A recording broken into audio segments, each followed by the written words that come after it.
আজ আমি কথা বলবো একটা খুব পরিচিত কিন্তু বিপজ্জনক অভ্যাস নিয়ে। সেটা হচ্ছে তেল মারা। না, এটা শরীরে লাগানো তেল না। তেল মারা মানে অন্য কারো অতি প্রশংসা করা, চাটুকারিতা করা, শুধু নিজের স্বার্থে মিথ্যা কথা বলা। আমাদের সমাজে এটা খুবই সাধারণ। বিশেষ করে নেতাবা সমাজে যারা ক্ষমতাবান, তাদের সামনে লোকজন এমনভাবে তেল মারে, মনে হয় যেন ওনারা ভুল করতেই পারেন না।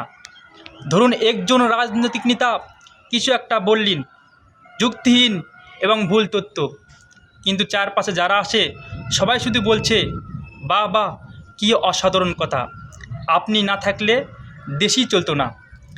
আসলে এরা অনেকে জানে কথাটা ঠিক না, কিন্তু তারা চুপ করে বা তেল মারে, নিজের সুবিধা আদায়ের চেষ্টা করে। একজন ব্যবসায়ী বড় প্রভাবশালী লোকের সঙ্গে সম্পর্ক রাখতে চায়। সে গিয়ে বলে, স্যার, আপনি না থাকলে এ শহরই অন্ধকারে ডুবে যেত। কিন্তু আসলে সে চায় একটা কন্ট্রাক্ট। এসব আচরণ শুধু সমাজকে দুর্বল করে না, ব্যক্তি হিসেবে আমাদেরকেও ছোট করে দেয়। তেল মারতে মারতে মানুষ নিজের আত্মসম্মান আর সত্যিকারের মূল্যবোধ হারিয়ে ফেলে।